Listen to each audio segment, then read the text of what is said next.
ओम श्री सद्गुरुदेव भगवान की जय। पिछले प्रश्न में महर्षि ने बताया कि क्षण के पश्चात दूसरे क्षण का जो क्रम है उसके बीच के अंतराल में अन्य संकल्प न उठे। श्वास आई तब ओम, गई तब ओम, इसका क्रम न टूटे, विघ्न न आए। जब क्षण और उसके क्रम में संयम सध जाता है, विवेक जनित ज्ञान प्राप्त हो जाता है। जाति, लक्षण और देश से भेद का निश्चय न होने से दो तुल्य वस्तुओं का निश्चय उस विवेक ज्ञान से होता है। विवेक ज्ञान से उत्पन्न अवस्था में जाति, लक्षण और देश भेद से भी परिवर्तन नहीं लाया जा सकता। चित्तवृत्ति का एक प्रकार से दूसरी अवस्था में परिवर्तित हो जाना जाति परिवर्तन है। ऐसे क्रमिक परिवर्तनों के माध्यम से साधक लक्ष्य पर्यंत दूरी तय करता है। ये विवेक ज्ञान संसार समुद्र से तारने वाला, सबको जानने वाला, सब प्रकार से जानने वाला तथा बिना किसी पूर्व परंपरा या सहयोग के जानने वाला होता है। जब चित्त और पुरुष इन दोनों की समान रूप से शुद्धि हो जाती है, दोनों समत्व में स्थित हो जाते हैं, तब कैवल्य होता है। अब प्रश्न है कि जाति या जन्म परिवर्तन क्या है?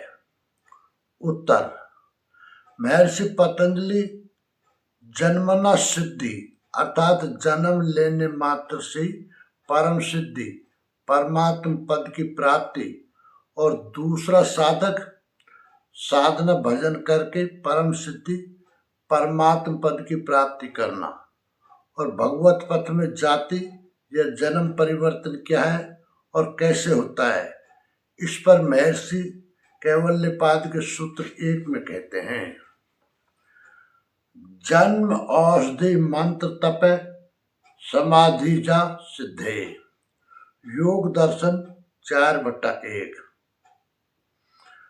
सिद्धि प्राप्ति के दो माध्यम हैं: जन्म से होने वाली सिद्धि और औषधि, मंत्र, तप तथा समाधि जन्य सिद्धि। ईश्वर पथ में आरंभ का नाश नहीं है। साधना समझकर यदि इस जन्म में 4 कदम चलते बन गया तो अगले जन्म में 5वां कदम ही पड़ेगा। गीता में है, अनेक जन्म संसिद्धि ततो याति पराम गति। गीता 6/45। अनेक जन्मों के क्रम में साधक वहां पहुंच जाता है जिसका नाम परम गति है। कई जन्म भजन करते करते जो प्राप्ति वाला जन्म है वो मेरा स्वरूप है, वो मुझ में निवास करता है। ऐसे महापुरुष जन्म ग्रहण करते ही उस शाश्वत पद को प्राप्त कर लेते हैं। उसके कैवल्य पद या परम सिद्धि प्राप्त करने में किसी साधना की आवश्यकता नहीं पड़ती। उदाहरण के लिए महाभारत वन पर्व 12 अध्याय में भगवान श्री कृष्ण की स्तुति करते हुए अर्जुन ने कहा कि पिछले 10 जन्मों से आप निरंतर महापुरुष के रूप में थे। एक जन्म में आप यत्र साय गृहमुनि के रूप में लगातार भ्रमण करते रहे। जहाँ शाम होती वहीं रात्रि निवास कर लेते थे। आयु पर्यंत मौन धारण कर आप साधन रत रहे। एक कल्प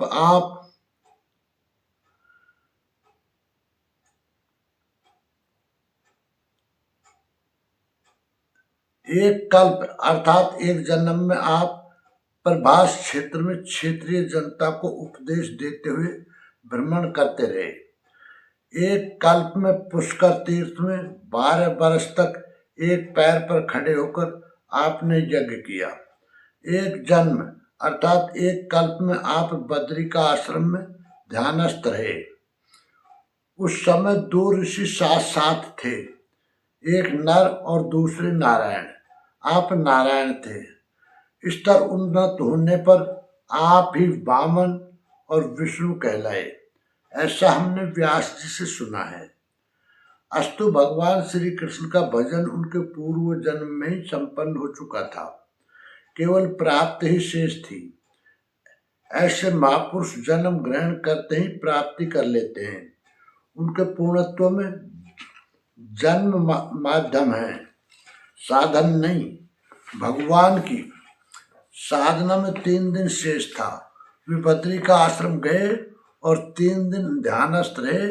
वे ब्रह्म बेला में 2-2:30 बजे रात्रि से ही परमात्मा के ध्यान में बैठते थे। वे पहले अपनी आंखों पर जल के छींटे मारते थे, तब ध्यान में बैठते थे। ध्यान में आप एकदम बेसुध हो जाया करते थे। ध्रुव ने भगवान का दर्शन होने पर उनसे प्रश्न किया, भगवान मुनिजन जन्म जन्मांतरों तक यत्न करते हैं, तब कहीं आपके दर्शन हो पाते हैं, परंतु मुझे तो केवल 6 महीने में ही आपने दर्शन दे दिया। ऐसी अनुकंपा क्यों?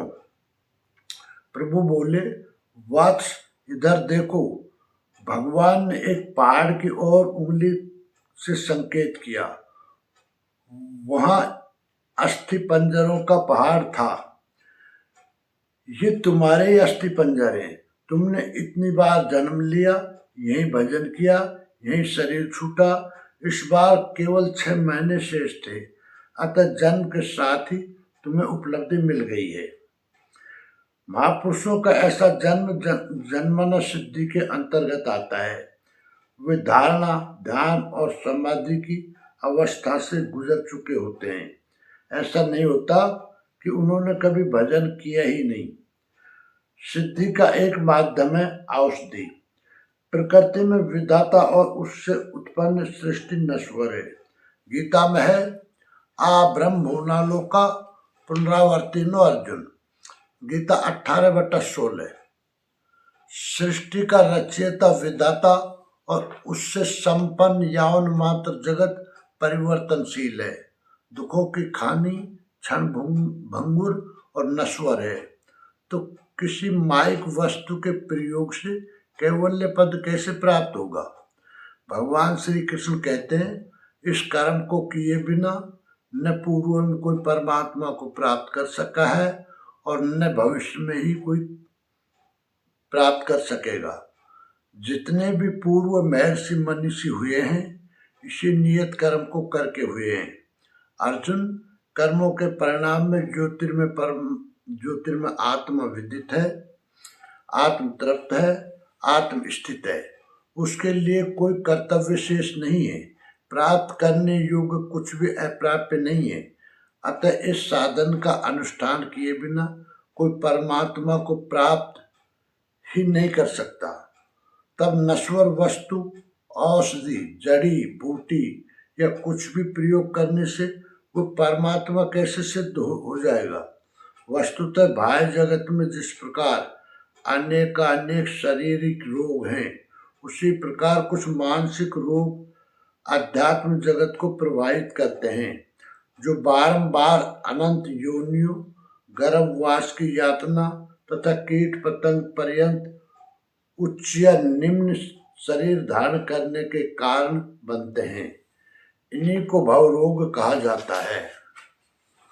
रामचरितमानस उत्तरकांड में संत शिरोमणि गोस्वामी तुलसीदास जी ने इन रोगों का परिचय देते हुए बताया कि इसका मूल मोह या अज्ञान है। मोह सकल व्याधिन कर मूला, तिनते पुण्य उपजई बहुशूला।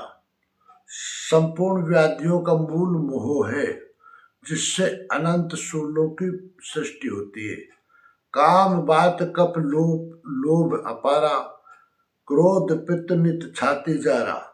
प्रीति करे सो तीनों भाई, उपजई सन्य पात दुखदाई। काम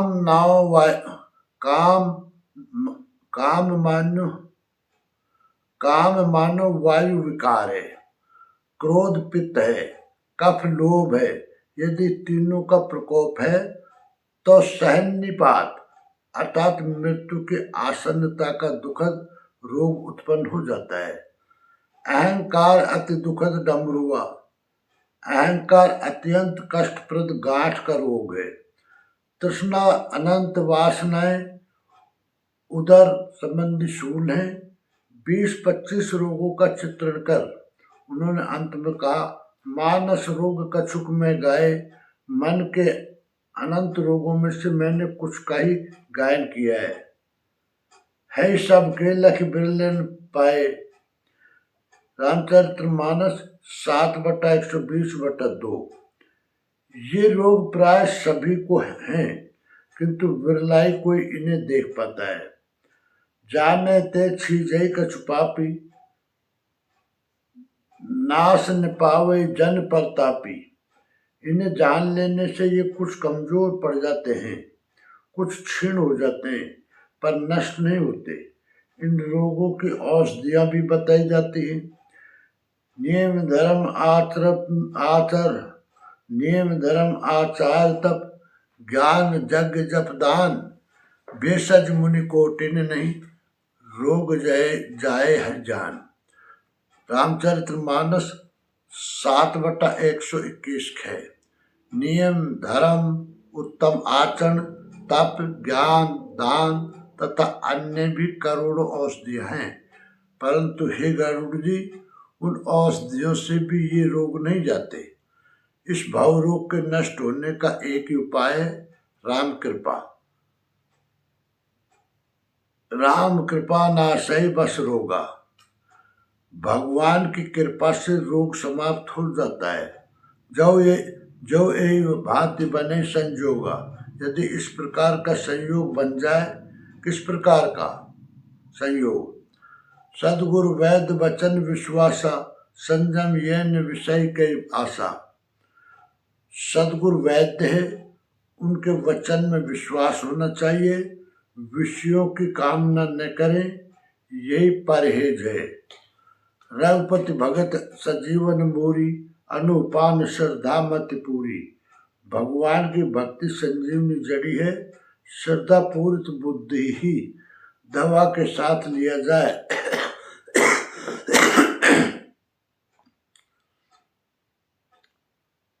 दवा के साथ लिया जाने वाला अनुपान है। ये विधि भले सो रोग नसाई, नाई त जतन कोट नहीं जाई। इस विधि से ये रोग अवश्य नष्ट हो जाएंगे, अन्यथा करोड़ों यत्नों से भी ये जाने वाले नहीं है। इनका वास्तविक उपचार ईश्वर भक्ति ही है। भक्ति का ऐसा प्रभाव है कि राम भक्ति बन उर बस जाके, दुख लवलेश सपने ताके। रामचरितमानस 7/119 6/9। स्वप्न में भी उससे रंच मात्र दुख नहीं होता।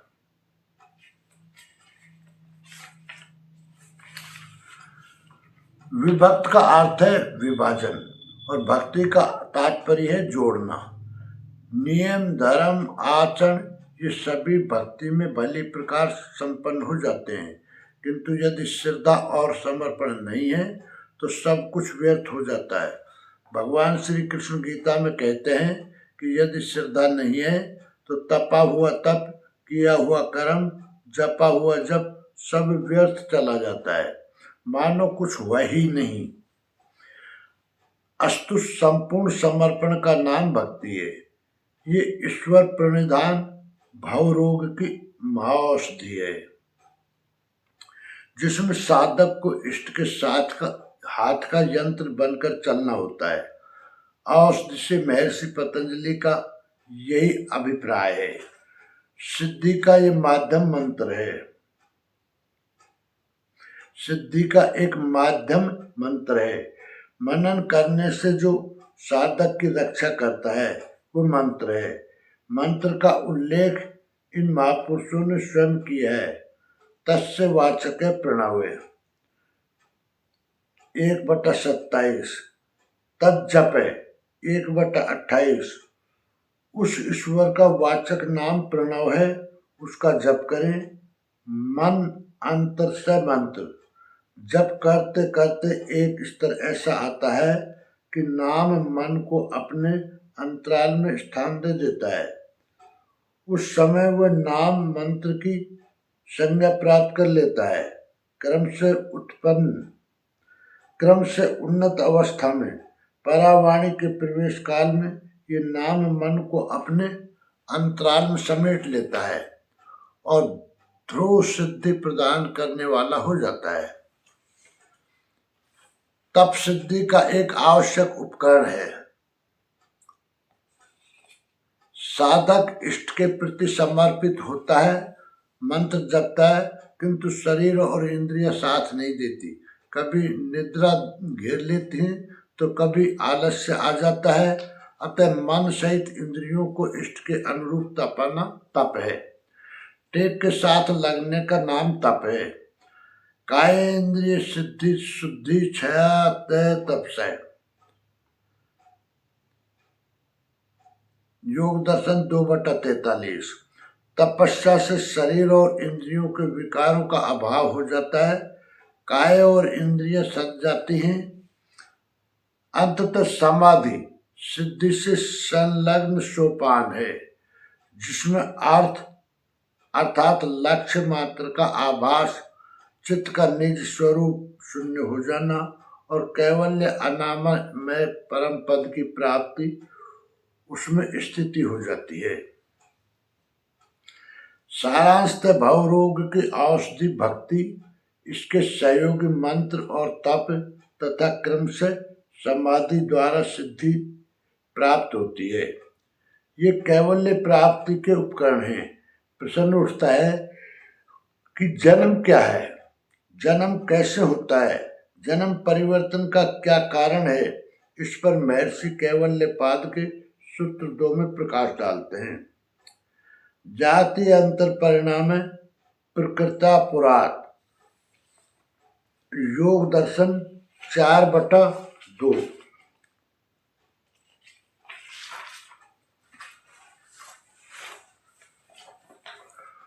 जात्यंतर परिणाम है। एक जन्म से दूसरे जन्म में बदल जाना जात्यंतर परिणाम है। ये प्रकृति के पूर्ण होने से होता है। प्रकृति ने चित्त को बांध रखा है। जिन विकारों से बांध रखा है वे शांत हो जाएं, आगे वाली उन्नत अवस्था पकड़ में आती जाए। चित्त का यही परिवर्तन जन्म परिवर्तन है। उस उत्कर्ष के साथ यदि शरीर छूट गया तो उसी स्तर से जन्म होगा।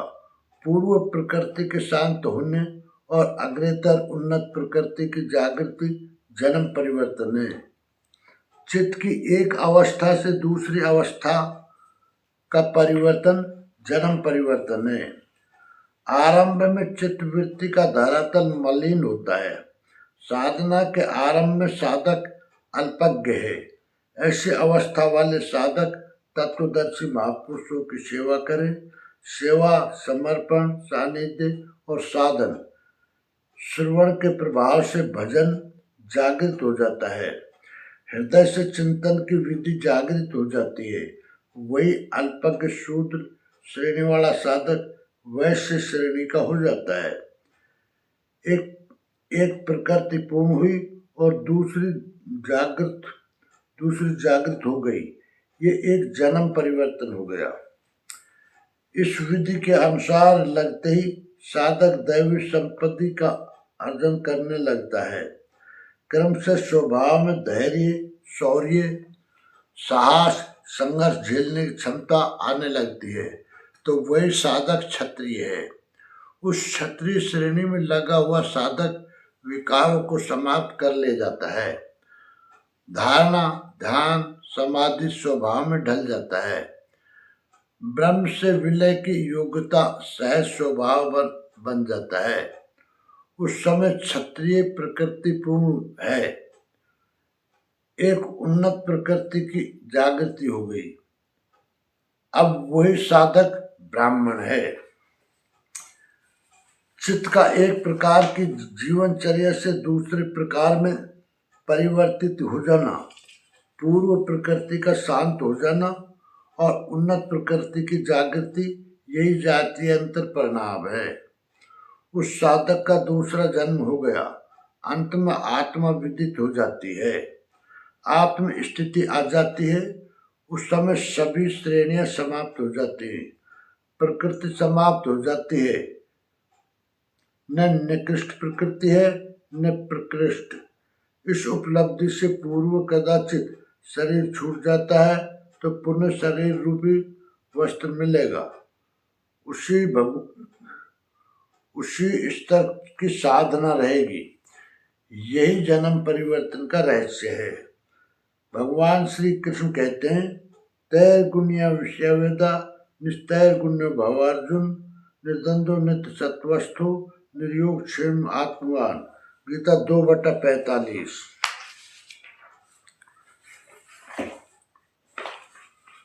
अर्जुन, वेद तीनों गुणों तक ही प्रकाश करते हैं, तो तीनों गुणों से ऊपर उठ कैसे उठे?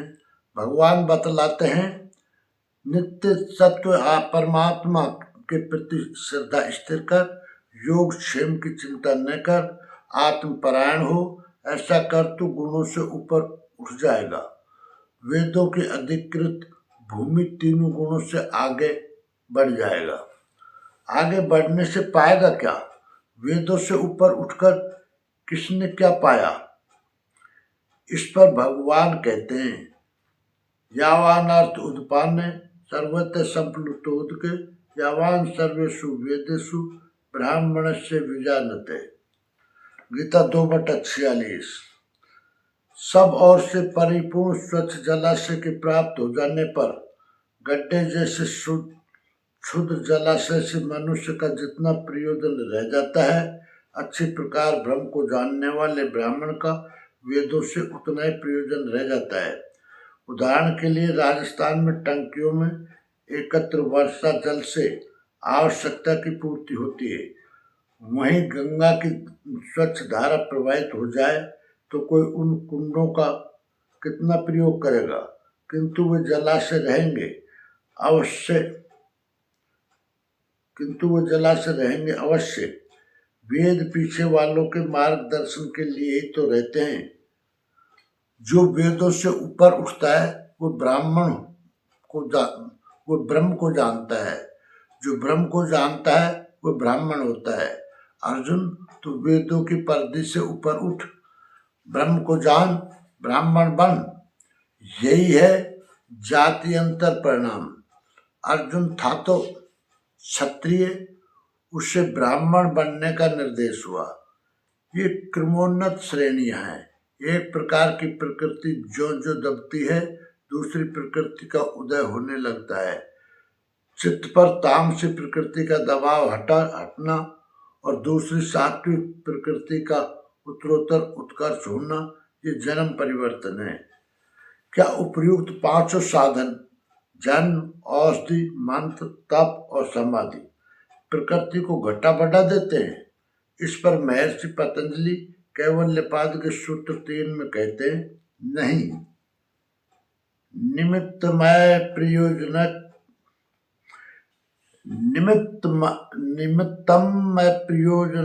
प्रयोजकम प्रकृतिनाम वर्ण भेदस्तु तत क्षेत्रीकवत्। योग दर्शन 3/4। निमित्त में औषधि, मंत्र, तप, समाधि इत्यादि प्रकृतियों के नियामक या संचालक नहीं है। ये निमित्त ऐसे ही हैं जैसे क्षेत्रपाल किसान वर्ण भेद आवरण का भेदन कर देता है।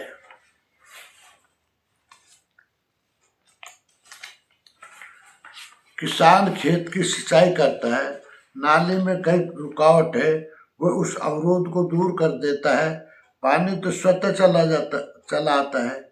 इसी प्रकार जितनी मात्रा में साधक का संयम सधता जाता है, उतनी प्रकृति हटती जाती है।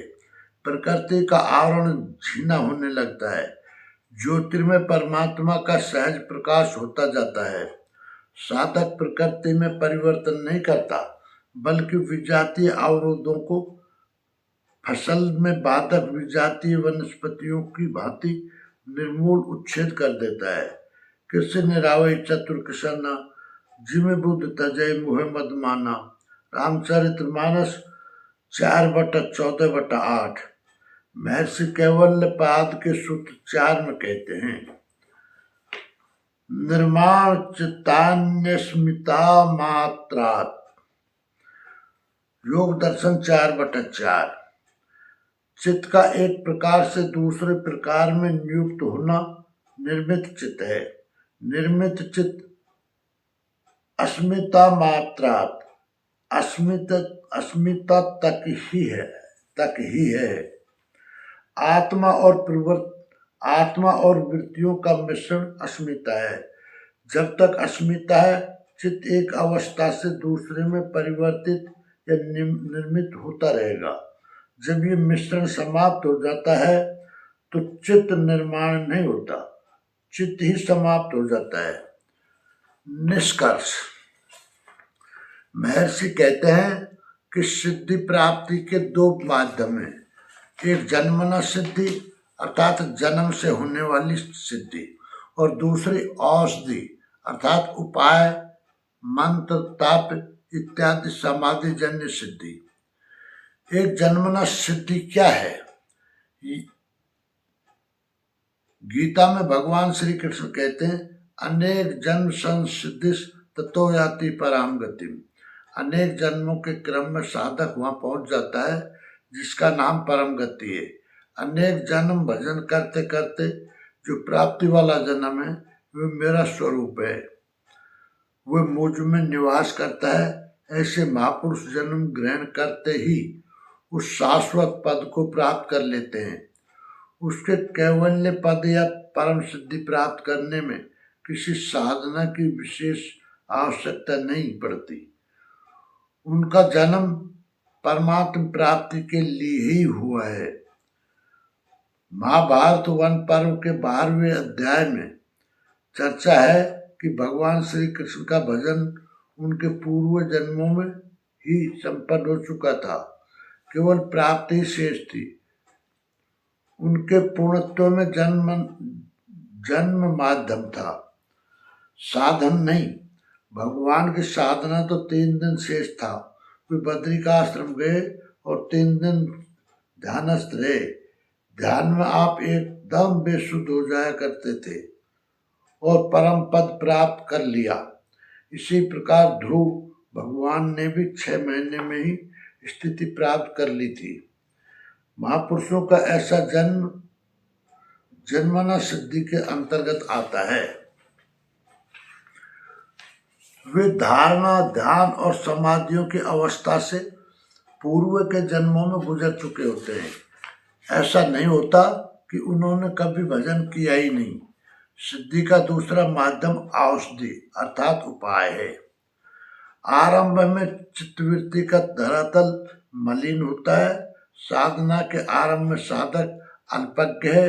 ऐसी अवस्था वाले साधक तत्वदर्शी महापुरुष की सेवा करें। ऐसा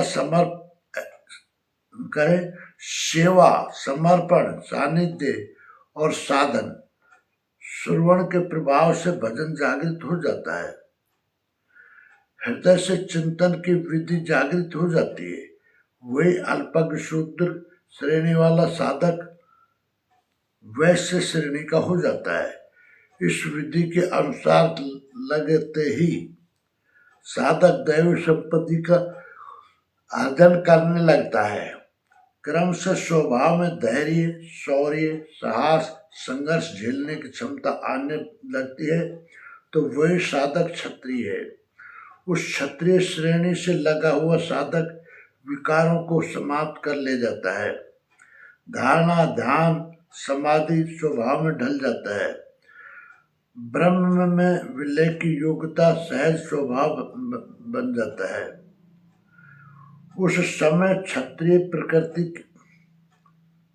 ब्रह्म में विलय की योग्यता सहज स्वभाव बन जाता है।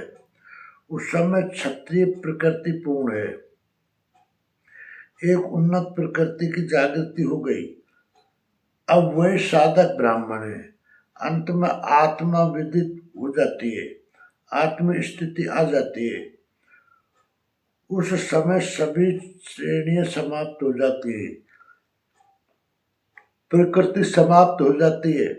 न निकृष्ट प्रकृति है न प्रकृष्ट।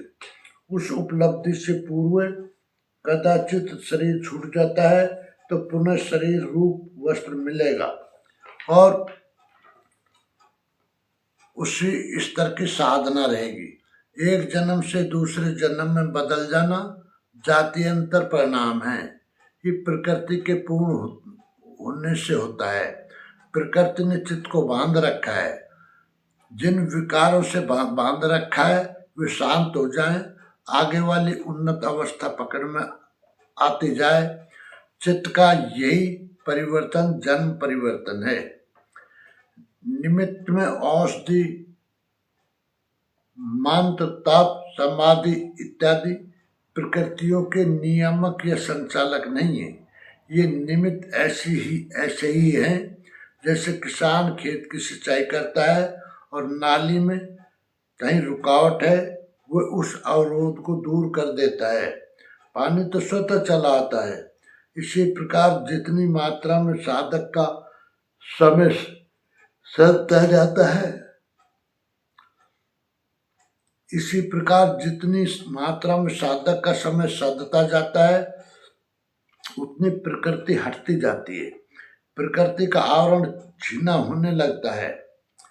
ज्योतिर्मय परमात्मा का सहज प्रकाश होता जाता है।